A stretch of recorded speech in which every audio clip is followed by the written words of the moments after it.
Black horse, with our tights and our cleats, we got a victory coming out of our sleeves. If you come at us, then the grass you will eat. Do you think that we came here just to get beat? Do you think that we came here just to get beat? Do you think that we came here just to get beat?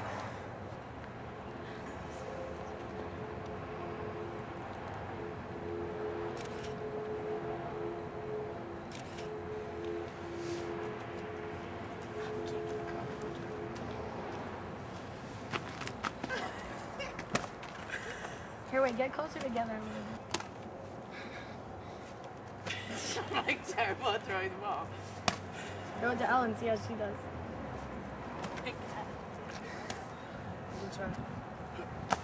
Now one more time, you go, and just pretend someone's standing there. Run low, run low. Yeah. Got ball. Perfect. There we go. That was pretty decent. Like, I don't know where I'm going.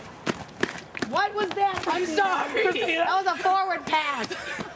Like, I didn't plan on this today. Now, can you just do a quick overview of like what all the positions are in rugby? Okay, I can start with the backs. There's fly half, inside center, outside center, and wing. And then you have the other, there's two wings. You have one on the right and the left. And then you have your fullback, whose main position is to be in behind everyone to watch like where everyone is on the field and make sure that everyone's like spread out and in positions. And then in the pack, there are,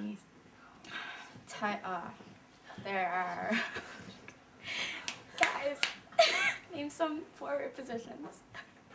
Prop. Second row, front row. Flanker. Eight-man. And hooker. Okay, alright, perfect. Now, what does Black Horse mean to you? Black Horse means a lot to me. I joined because I played sports in high school and I knew someone who was on the team, and I wanted to make a lot of new friends and just be involved in something while in college, and they became more like a family to me, and they're people who I'll never forget and share relationships with that I will for the rest of my life. Awesome. Alright, what is a ruck? A ruck is when someone gets tackled and you're just fighting for possession of the ball. It's just dancing with cornbread. Alright, we'll go with dancing with cornbread. I'll answer that question for you. It's okay.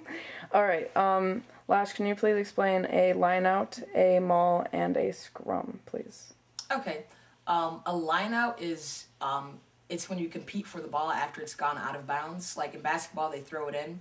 You throw it in for a line-out as well, except 3 people from each team. 2 people are lifters and 1 person is a jumper. The 2 people, 1 in front of the jumper and 1 behind the jumper, lift the jumper at the same time as the other team. They have 3 people as well, and they both go up in the air, and whoever, the team that didn't throw the ball out gets to throw it back in, just like in basketball, and they throw it, they're supposed to throw it down the middle of the tunnel of the 2 opposing people, the jumpers and lifters, and the person that jumps is the person that, the 2 jumpers are competing for the ball.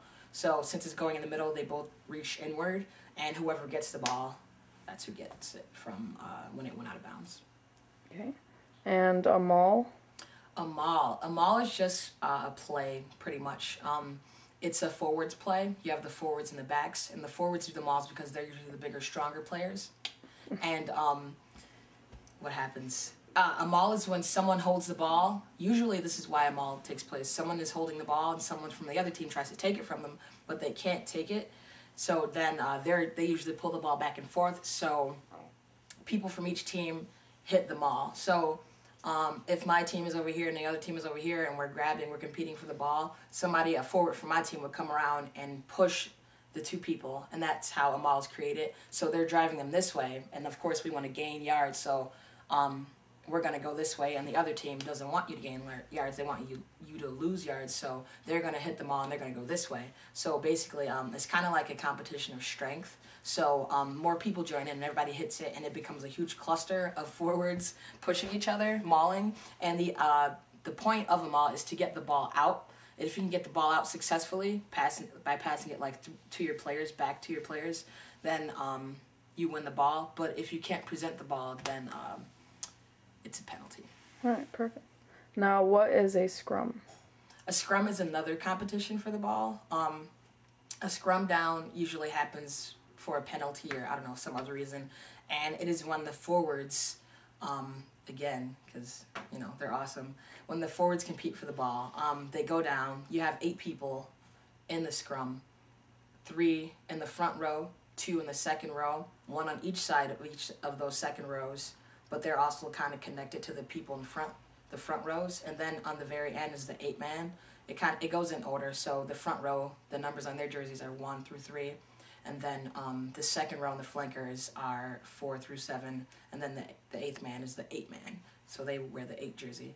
And it's kind of hard to describe how they bind onto one another, but they bind on, each team facing each other. It's kind of shaped like my fist, actually. They bind on to each other, and whoever has advantage at that point gets to put the ball into the scrum. So they would compete. They would, when the cadence for a scrum is crouch, touch, set. And on crouch, you get down. On touch, the 2 props on either side of the scrum touch each other to make sure they're the right distance away. It's just a quick slap on the shoulder. And then on set, they come together.